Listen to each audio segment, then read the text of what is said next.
ക്വസ്റ്റ്യനിലേക്ക് പോവാം. Arrange the given words in the sequence in which they occur in the dictionary. അപ്പോൾ അടുത്ത question എന്താ ചോദിച്ചതെന്ന് വെച്ചാൽ ഡിക്ഷണറിയിൽ ഉള്ളത് പ്രകാരം ഈ വേർഡ്സിനെ നമ്മൾ അറേഞ്ച് ചെയ്യണം. അപ്പോൾ അവിടെ നോക്കിക്കഴിഞ്ഞാൽ 5 വേർഡ്സ് കാണാൻ പറ്റും. ഈ 5 വേർഡ്സിൻ്റെയും ആദ്യത്തെ അക്ഷരം L, അപ്പം രണ്ടാമത്തെ അക്ഷരം E, പിന്നെ വരുന്നത് ആണ് ചേഞ്ച് വരുന്നത് എസ്സും ഉണ്ട് ടിയും ഉണ്ട്. അപ്പോൾ ഇതിൽ ഫസ്റ്റ് വരിക എസ് ആണ് അല്ലേ, ഫസ്റ്റിലത്തെ ഇതായിട്ട് വരിക, ഒന്നാമതായിട്ട് വരിക എസ് വരുന്നതാണ്. അപ്പോൾ ലെസ്റ്റ് 5 എന്ന് പറയുന്നത് 2 ഓപ്ഷൻ വരുന്നുണ്ട്. പിന്നെ ഈ ഓപ്ഷൻസ് നോക്കിക്കഴിഞ്ഞാൽ രണ്ടാമത് വരുന്നത് 1 1 സെയിം ആണ്. പിന്നെ അടുത്ത് നോക്കിക്കഴിഞ്ഞാൽ 2 ആണോ 4 ആണോ വരുന്നതെന്ന് നോക്കിയാൽ മതി. അപ്പോൾ 2ൽ എങ്ങനെയാണ് ടി ആണ്, 4ലും ടി വരുന്നുണ്ട്. പിന്നെ എച്ച് എ എ. ഇനി L ആണോ R ആണോ നോക്കിയാൽ മതി. ആദ്യം ഡിക്ഷണറിയിൽ L അല്ലേ വരിക ആൽഫബറ്റിക്കൽ ഓർഡറിൽ നോക്കുന്ന സമയത്ത്. അപ്പോൾ 4 5 1 4 2 3 ഓപ്ഷൻ ഡി ആയിരിക്കും കറക്റ്റ് ആൻസർ വരിക. ഇനി അടുത്ത question.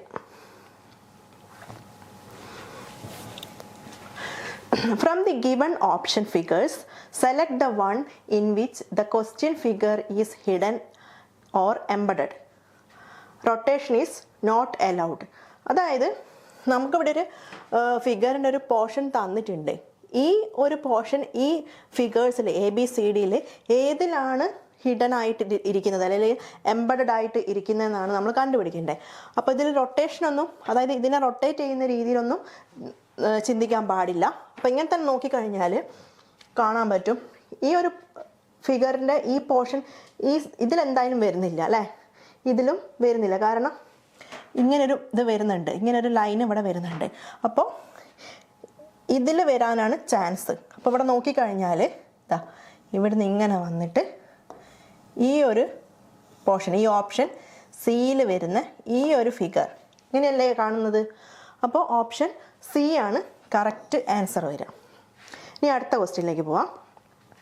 Select the option that is related to the 5th word in the same way as the 4th word is related to the 3rd word and the 2nd word is related to the 1st word. അതായത് ഇതിൽ 2nd word എങ്ങനെയാണോ 1st വേർഡുമായിട്ട് ബന്ധപ്പെട്ടിരിക്കുന്നത്, അല്ലെങ്കിൽ 4th word എങ്ങനെയാണോ 3rd വേർഡുമായിട്ട് ബന്ധപ്പെട്ടിരിക്കുന്നത്, അതേപോലെ ഇവിടെ 5th വേർഡുമായിട്ട് ബന്ധപ്പെട്ടിരിക്കുന്ന 6ാമത്തെ വേർഡ് ഏതാണെന്നാണ് നമ്മൾ കണ്ടുപിടിക്കേണ്ടത്. ഇപ്പോൾ ഇവിടെ നോക്കിക്കഴിഞ്ഞാൽ ആൻഡ് ഉണ്ട്, ആൻഡ് ഹിൽ ഉണ്ട് അല്ലേ, ഡക്ക് ഉണ്ട്, പോണ്ട് ഉണ്ട്. അതായത് ഈ ആൻഡും ഡക്കും കാണപ്പെടുന്ന സ്ഥലം അല്ലെങ്കിൽ സ്റ്റേ ചെയ്യുന്ന സ്ഥലം, അതിൻ്റെ വാസസ്ഥലം അതാണ് കൊടുത്തിരിക്കുന്നത്. അതായത് ആൻഡ് ഹില്ലിൽ കാണുന്നു അല്ലേ, ഡക്ക് പോണ്ടിൽ കാണപ്പെടുന്നു. അതുപോലെ ഹോഴ്സ് എവിടെയാണ് ഉണ്ടാവുക എന്നാണ്, എവിടെയാണ് സ്റ്റേ ചെയ്യുക എന്നുള്ളതാണ് നമ്മൾ പറയേണ്ടത്. ഇവിടെ നോക്കിക്കഴിഞ്ഞാൽ ഡെന്ന് വെച്ചാൽ ഗുഹയാണ്, അവിടെ കാണപ്പെടുന്നത് എന്താണ്, ലയൺസ് ആണ്. കെന്നൽ എന്ന് പറഞ്ഞാൽ ഡോഗ്സിൻ്റെ കൂടാണ്, അതായത് നായയുടെ കൂടിനെയാണ് നമ്മൾ കെന്നൽ എന്ന് പറയുന്നത്. പിന്നെ ബീ ഹൈവ് എന്ന് വെച്ചാൽ തേനീച്ചക്കൂടിനാണ്. ഇനി സ്റ്റേബിൾ ആണ് എന്ത്, ഹോഴ്സിനെ കെട്ടിയിരിക്കുന്ന സ്ഥലത്തിന് പറയുന്ന പേരാണ് എന്ത്, സ്റ്റേബിൾ. അപ്പോൾ ഓപ്ഷൻ ഡി ആണ് കറക്റ്റ് ആൻസർ വരിക. ഇനി അടുത്ത question. On folding the given die which letter will be opposite to the letter N. അതായത് ഇതിലൊരു ഡൈസ് തന്നിട്ടുണ്ട് അല്ലേ, ഇതിങ്ങനെ ഫോൾഡ് ചെയ്യുന്ന സമയത്ത് ഒരു ക്യൂബായിട്ട് മാറും അല്ലേ. അപ്പോൾ ക്യൂബായിട്ട് മാറുന്ന സമയത്ത് ഈ എച്ച് എന്ന് പറയുന്ന വേർഡിന് നേരെ ഓപ്പോസിറ്റ് വരുന്നത് ഇത് രണ്ടുമായിരിക്കും. ഈ 2 പോർഷൻസുമാണ് ഓപ്പോസിറ്റായിട്ട് വരിക. പിന്നെ ഈ ജെയും ഈ 2 പോർഷൻസുമാണ് പിന്നെ ഓപ്പോസിറ്റായിട്ട് വരിക, ജെയും എന്നും. പിന്നെ ഈ പിയും ആറും ആണ് ഓപ്പോസിറ്റായിട്ട് വരുന്ന ഫേസസ്. അപ്പോൾ അവിടെ ചോദിച്ചിരിക്കുന്ന എന്നിൻ്റെ ഓപ്പോസിറ്റ് ഏതാ വരിക എന്നാണ്. അപ്പോൾ എന്നിൻ്റെ ഓപ്പോസിറ്റ് ഏതാ വരിക, ജെ ആണ് വരിക അല്ലേ. ഓപ്ഷൻ എ ആണ് കറക്റ്റ് ആൻസർ വരിക. അടുത്ത question. In the following question below are given some statements followed by some conclusions based on those statements taking the given statements to be true even if they seem to be at variance from commonly known facts. Read all the conclusions and decide which of the given conclusion logically follows the given statements. അതായത് ഇവിടെ 2 statement തന്നിട്ടുണ്ട്. 2 കൺക്ലൂഷനും തന്നിട്ടുണ്ട്. അപ്പോൾ statement നോക്കിയിട്ട് നമ്മൾ ഈ കൺക്ലൂഷനിൽ ഇതിൽ ഏതൊക്കെയാണ് ഫോളോ ചെയ്യുന്നത്, ഈ കൺക്ലൂഷനിൽ ഏതൊക്കെയാണ് ഈ സ്റ്റേറ്റ്മെൻറ്റ് പ്രകാരം ഫോളോ ചെയ്യുന്നതാണ് കണ്ടുപിടിക്കേണ്ടത്. അപ്പോൾ സ്റ്റേറ്റ്മെൻറ്റ്സ് എന്തൊക്കെയാണ്? Some H are R. Some H are R എന്ന് പറഞ്ഞു കഴിഞ്ഞാൽ എങ്ങനെയാണ് വരിക? ഇത് എച്ച് ആണെങ്കിൽ ഇത് ആർ ആണെങ്കിൽ അല്ലേ? Some H are R. No P are H. No P are H.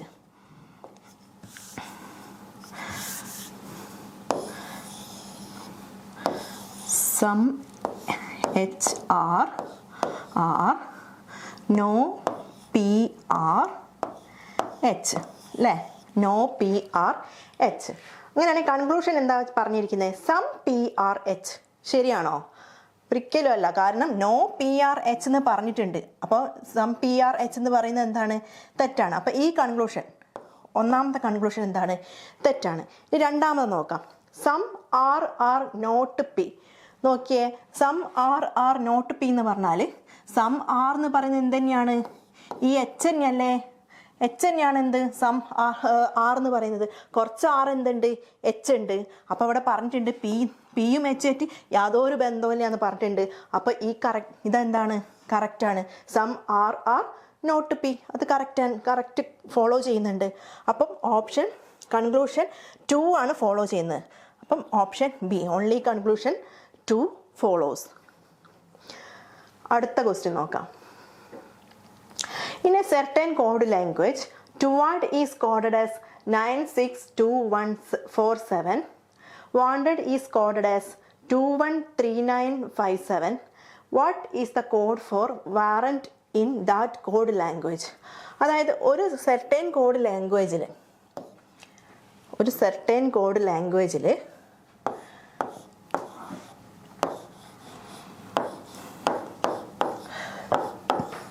Toward എന്ന് പറയുന്നത് എങ്ങനെ കോഡ് ചെയ്തിട്ടുണ്ട്? 962147. Wanted is coded as എങ്ങനെയാ? 213957.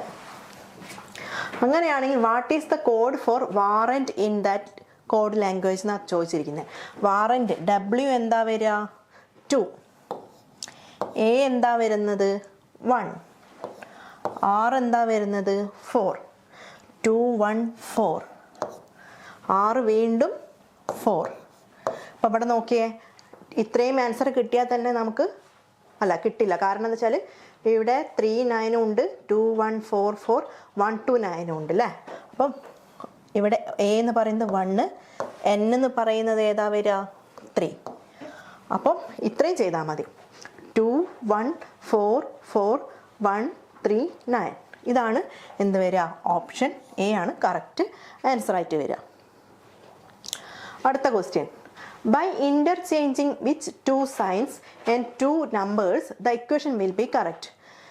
ഇതിൽ ഏതൊക്കെ സൈൻസ് അല്ലെങ്കിൽ ഏതൊക്കെ നമ്പേഴ്സ് ചേഞ്ച് ചെയ്താലാണ് ഈ ഇക്വേഷൻ കറക്റ്റായിട്ട് വരിക എന്നാണ് ചോദിച്ചിരിക്കുന്നത്. ഇങ്ങനെ ക്വസ്റ്റ്യൻ വന്നു കഴിഞ്ഞാൽ നമുക്ക് വേറെ ഒരു വഴിയില്ല. ഓരോന്നോരോന്നായിട്ട് എലിമിനേഷൻ മെത്തേഡിൽ കൂടെ മാത്രമേ നമുക്ക് ചെയ്യാൻ പറ്റുള്ളൂ. പിന്നെ ആദ്യം തന്നെ നമുക്ക് അങ്ങനെയാണെങ്കിൽ നോക്കാം. എയിൽ എങ്ങനെയാണ്? പ്ലസ്സും ഇൻറ്റുവും 4ഉം 6ഉം ആണ്. പ്ലസ്സും ഇൻറ്റും 8 ഡിവൈഡഡ് ബൈ 4 and 6 ആണ്. അപ്പോൾ 8 ഡിവൈഡ് ബൈ 6 ഇൻറ്റു എന്തായിട്ട് മാറും? പ്ലസ് ആയിട്ട് മാറും. അപ്പോൾ ഇങ്ങനെ വന്നു കഴിഞ്ഞാൽ തന്നെ നമുക്ക് മനസ്സിലാവും ഇതല്ല വരിക. കാരണം എന്താ വെച്ചാൽ 8/6 കംപ്ലീറ്റ് ആയിട്ട് അവിടെ നമുക്ക് 8നെ 6നെ കൊണ്ട് ഡിവൈഡ് ചെയ്യാൻ കഴിയില്ല. അപ്പോൾ എന്താണ്? ഇതല്ല ആൻസർ വരിക.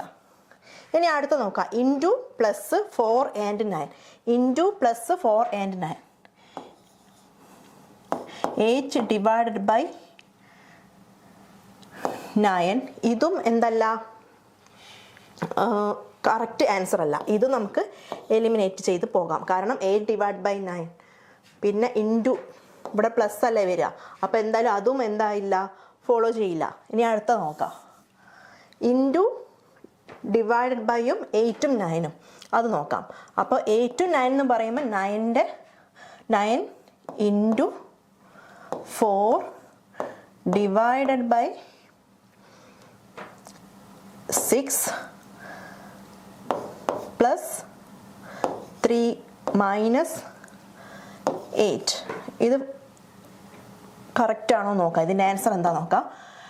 9 into 4/6 എന്ന് പറഞ്ഞു കഴിഞ്ഞാൽ ഇത് 3 തവണ വെട്ടിപ്പോവും, ഇത് 2 തവണ വെട്ടിപ്പോവും. ഇതും 3 into 2 6 plus 3 minus 8 is equal to 1. അപ്പം ഓപ്ഷൻ സി ആണ് കറക്റ്റ് ആൻസർ വരിക. In the following question select the missing number from the given series. ഈ ക്വസ്റ്റ്യനിൽ ഈ സീരീസിൽ മിസ്സിംഗ് ആയിട്ടുള്ള നമ്പർ ഏതാണെന്നാണ് കണ്ടുപിടിക്കാൻ പറഞ്ഞത്. ഇവിടെ നോക്കിക്കഴിഞ്ഞാൽ നമുക്ക് മനസ്സിലാവും 2673 ഡിവൈഡ് ബൈ 891 എന്ന് പറയുന്നത് 3 ആണ്. അതായത് ഈ ഫസ്റ്റിലത്തെ നമ്പറിനെ രണ്ടാമത്തെ നമ്പറിനെ കൊണ്ട് ഡിവൈഡ് ചെയ്താൽ 3 കിട്ടും. രണ്ടാമത്തെ നമ്പറിനെ മൂന്നാമത്തെ നമ്പറിനെ കൊണ്ട് ഡിവൈഡ് ചെയ്താൽ 3 കിട്ടും. വീണ്ടും ഇതുകൊണ്ട് ഡിവൈഡ് ചെയ്താൽ 3 കിട്ടും. അങ്ങനെയാണെങ്കിൽ അടുത്തത് എങ്ങനെയായിരിക്കും? 99 ഡിവൈഡ് ബൈ 3 33. അതായത് ഓപ്ഷൻ സി ആണ് കറക്റ്റ് ആൻസർ വരിക. അടുത്ത ക്വസ്റ്റ്യൻ നോക്കുക. In the following question select the figure which can be replaced at the sign of question mark. ഈ ക്വസ്റ്റ്യൻ മാർക്ക് തന്നിരിക്കുന്ന പോർഷനിൽ ഏത് ഫിഗറാണ് വരിക എന്നാണ് ചോദിച്ചിരിക്കുന്നത്. ഇവിടെ നമുക്ക് 2 സിമ്പൽ കാണാം അല്ലേ. ഒന്ന് പെൻറ്റഗൺ കാണാം, പിന്നെ ഒരു ആരോ സിമ്പലും കാണാം. അപ്പോൾ നോക്കുകയാണെങ്കിൽ ഈ പെൻറ്റഗണിൻ്റെ മൂവ്മെൻറ്റ് എങ്ങനെയാണെന്ന് നോക്കിയേ. ഫസ്റ്റിലത്തേൽ ഓരോ കോർണറിലേക്കാണ് പോകുന്നത്, ക്ലോക്ക് വൈസ് ഡയറക്ഷനിലാണ് വരുന്നത്. അതായത് ആദ്യം ഇവിടെ ആയിരുന്നെങ്കിൽ പിന്നെ അടുത്ത കോർണറിലേക്ക് വരും, വീണ്ടും നെക്സ്റ്റ് ഇതിൽ വരുമ്പോൾ അടുത്ത കോർണറിൽ, പിന്നെ ഈ കോർണറിൽ. അപ്പോൾ അടുത്ത ഫിഗറിൽ എങ്ങനെയാണ് വരിക? ഈ സൈഡിൽ അല്ലേ, ഈ കോർണറിലായിരിക്കും വരിക. ഈ കോർണറിൽ വരിക എന്ന് പറഞ്ഞു കഴിഞ്ഞാൽ ഇവിടെ ഏതൊക്കെയാണ് വരുന്നത്? 1 2 3 3 ഓപ്ഷൻസ് ഉണ്ട്. ഇനി അടുത്ത് നോക്കാം. ഈ ഏരോ സിമ്പൽ എങ്ങനെയാണ് ചേഞ്ച് ആവുന്നത്? ഇതിൽ നിന്ന് 180 ഡിഗ്രിയിൽ റൊട്ടേറ്റ് ചെയ്ത്, അതായത് ഇത് ഇങ്ങോട്ടേക്ക് റൊട്ടേറ്റ് ചെയ്തു, വീണ്ടും 180 ഡിഗ്രിയിൽ, വീണ്ടും 180 ഡിഗ്രിയിൽ ഇങ്ങോട്ടേക്ക് വന്നു. അടുത്തത് വരുമ്പോൾ എങ്ങനെയാണ്? 180 ഡിഗ്രിയിൽ 180 ഡിഗ്രിയിൽ വീണ്ടും റൊട്ടേറ്റ് ചെയ്തിട്ടുള്ള രീതിയിൽ. അതായത് ഇതല്ലേ ഓപ്ഷൻ സി ആണ് കറക്റ്റ് ആൻസർ ആയിട്ട് വരിക. ഇതിലിപ്പോൾ സിമ്പൽ നോക്കിയാൽ തന്നെ നമുക്ക് എലിമിനേറ്റ് ചെയ്ത് പോകാൻ പറ്റും. ഇങ്ങനൊരു സിമ്പൽ ഇതിൽ വരുന്നേ ഇല്ല, ഉണ്ടോ? ഇങ്ങനെയല്ലേ വരുന്നത്, ആരോൻ്റെ ഈ ഒരു രീതിയിലല്ലേ വരേണ്ടത്. അപ്പോൾ ഇതല്ലാന്ന് ഉറപ്പിക്കാം. പിന്നെ ഈ ഒരു സിമ്പലും വരുന്നില്ല, ഇതും അല്ല അല്ലേ. പിന്നെ പെൻറ്റഗണിൻ്റെ പൊസിഷൻ ഇവിടെയല്ല വരുന്നത്. ഇതിൽ ആരോൻ്റെ സിമ്പൽ കറക്റ്റ് ആണെങ്കിലും പെൻറ്റഗണിൻ്റെ പൊസിഷൻ തെറ്റാണ്. അപ്പോൾ ഇതുമല്ല. അപ്പോൾ ഓപ്ഷൻ സി ആണ് correct answer. Next question. Select the option that is related to the 5th letter cluster in the same way as the 4th letter cluster is related to the 3rd letter cluster and the 2nd letter cluster is related to the 1st letter cluster. അതായത് second ആയിട്ടുള്ളത് first ആയിട്ട് എങ്ങനെയാണോ relate ചെയ്തിരിക്കുന്നത്, അല്ലെങ്കിൽ ഫോർത്തിലുള്ള letter cluster എങ്ങനെയാണോ തേർഡുമായിട്ട് relate ചെയ്തത്, അതുപോലെ ഇവിടെ ഇതുമായിട്ട് റിലേറ്റ് ചെയ്തിട്ടുള്ള ലെറ്റർ ക്ലസ്റ്റർ ഏതാണെന്നാണ് ചോദിച്ചിരിക്കുന്നത്. അത് കണ്ടുപിടിക്കാനാണ് പറഞ്ഞത്. അപ്പോൾ ഇവിടെ നമുക്ക് എഴുതി നോക്കാം. TEA ZB DF SU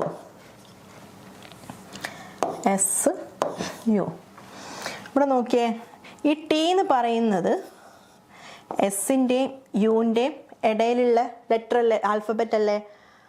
E എന്ന് പറയുന്നത് ഡിയുടെയും എഫിൻ്റെയും ഇടയിലുള്ള ആൽഫബറ്റ് അല്ലേ. എ എന്ന് പറയുന്നതോ സെഡിൻ്റെയും ബിയുടെ ഇടയിലല്ലേ എ വരുന്നത്. അതേപോലെ തന്നെ എസ് ഇത് നോക്കുകയാണെങ്കിലും അങ്ങനെ തന്നെയാണ് വരിക. ആറിൻ്റെയും ടീൻ്റെ ഇടയിൽ വരുന്നതാണ് എസ്, എച്ചിൻ്റെയും ജെൻ്റെ ഇടയിൽ വരുന്നതാണ് ഐ, എൻ എന്ന് പറയുന്നത് എമ്മിൻ്റെയും ഓൻ്റെ ഇടയിൽ. അങ്ങനെയാണെങ്കിൽ ആർ എങ്ങനെയാണ് വരിക? ഓ എങ്ങനെയാ വരിക? എന്നിൻ്റെയും പിയുടെ ഇടയിലല്ലേ ഓ വരിക. ഇതാ എന്നിൻ്റെയും പിൻ്റെ ഇടയിൽ ഓ വരുന്നത്. അപ്പോൾ ഫസ്റ്റിൽ തന്നെ നമുക്ക് കണ്ടുപിടിക്കാൻ പറ്റും അല്ലേ. എൻ പി എന്ന് പറയുന്ന ഓപ്ഷൻ ഓപ്ഷൻ എ മാത്രമേ ഉള്ളൂ. എന്നും ബിയും ഫസ്റ്റിൽ തന്നെ വരുന്നത്. വേണമെങ്കിൽ നമുക്കിത് കംപ്ലീറ്റ് ചെയ്യാൻ വേണ്ടി നോക്കാം. ഐ എന്ന് പറയുന്നത് ഏതിൻ്റെ ഒക്കെ ഇടയിലാണ് വരിക? എച്ചിൻ്റെ ജെയുടെ ഇടയിലല്ലേ ഐ വരിക? ഓ പറഞ്ഞു. പിന്നെ ആറ് വരെ എന്തിൻ്റെ ഒക്കെ ഇടയിലാണ്? ക്യു ആർ എസ് അല്ലേ? അപ്പം ക്യൂവിൻ്റെ എസിൻ്റെ. അപ്പം N P H J Q S. ഇങ്ങനെയാണ് ആൻസർ കിട്ടുക. ഓപ്ഷൻ എ ആണ് കറക്റ്റ് ആൻസർ വരിക. അടുത്ത question. In the following question select the missing number from the given series. ഇവിടെ നോക്കിക്കഴിഞ്ഞാൽ ഇതിൽ മിസ്സായിട്ടുള്ള നമ്പർ എത്രയാണെന്ന് ചോദിച്ചിരിക്കുന്നത്. ഇതിന് തമ്മിലുള്ള ഡിഫറൻസ് 1 ആണ്. 1 കൂട്ടിക്കഴിഞ്ഞാൽ ഇവിടെ 4 കൂട്ടിയാലാണ് 1നോട് 4 കൂട്ടുക. പിന്നെ 5നോട് 9 കൂട്ടുക. 9നോട് 16 കൂട്ടിയാൽ 30 കിട്ടി അല്ലേ? 0നോട് 1 കൂട്ടിയാൽ 1 കിട്ടി. 1 + 4 5, 5 + 9 14, 14 + 16 30. ഇവിടെ നോക്കിക്കഴിഞ്ഞാൽ നമുക്ക് മനസ്സിലാവും അല്ലേ? 1ൻ്റെ സ്ക്വയർ തന്നെയാണ് 1, 2ൻ്റെ സ്ക്വയറാണ് 4, 3യുടെ സ്ക്വയറാണ് 9, അടുത്തത് 4ൻ്റെ സ്ക്വയറാണ് എന്ത്? 16. അപ്പോൾ അടുത്തത് എന്തായിരിക്കും? 5ൻ്റെ സ്ക്വയർ കൂട്ടുക. അതായത് 30നോട് 5ൻ്റെ സ്ക്വയർ കൂട്ടിയാൽ എത്ര വരിക? 5ൻ്റെ സ്ക്വയർ 25, 55. ഓപ്ഷൻ എ ആണ് കറക്റ്റ് ആൻസർ വരിക. അടുത്ത ക്വസ്റ്റ്യൻ നോക്കാം. From the given option figures select the one in which the question figure is hidden or embedded. Rotation is not allowed. അപ്പോൾ ഇതിലും നേരത്തെ പറഞ്ഞതുപോലെ തന്നെ ഒരു ഫിഗറിൻ്റെ ഒരു പോർഷൻ തന്നിട്ടുണ്ട് അല്ലേ? ഒരു ഫിഗറിൻ്റെ ഒരു പോർഷൻ. ഇതിൽ ഏത് ഫിഗറിലാണ് ഇത് ഒളിഞ്ഞിരിക്കുന്നത്? ഈ ഒരു പോർഷൻ എംബഡഡ് ആയിട്ടിരിക്കുന്നത് അല്ലെങ്കിൽ ഹിഡൻ ആയിട്ടിരിക്കുന്നതെന്നാണ് ചോദിച്ചിരിക്കുന്നത്. അപ്പോൾ അവിടെ നോക്കിക്കഴിഞ്ഞാൽ ഈ ഒരു പോർഷനിൽ വരുന്നുണ്ടോ? ഇല്ല. കാരണം ഇതൊരൊറ്റ ലൈനേ വരുന്നുള്ളൂ അല്ലേ? ഇതിൽ വരുന്നില്ല. പിന്നെ ഓപ്ഷൻ ബി നോക്കിയേ. ഓപ്ഷൻ ബിയിൽ വരുന്നുണ്ടോ? ഇതാ ഓപ്ഷൻ ബിയിൽ ഈ ഒരു പോർഷൻ ഇങ്ങനെയല്ലേ വരുന്നത്? ഇതല്ലേ ഇത്. അപ്പം ഇവിടെ ആൻസർ ഏതാ വരിക? ഓപ്ഷൻ ബി ആണ് കറക്റ്റ് ആൻസർ വരിക. അപ്പോൾ ഇത്രയാണ് ഷിഫ്റ്റ് 2ലുള്ള 2024 ഫെബ്രുവരി 20 നടന്ന SSC GDയുടെ ഷിഫ്റ്റ് 2ലുള്ള റീസണിങ് ക്വസ്റ്റ്യൻസ് ആണ് നമ്മളിവിടെ ഡിസ്കസ് ചെയ്തത്. ശരി, താങ്ക് യു.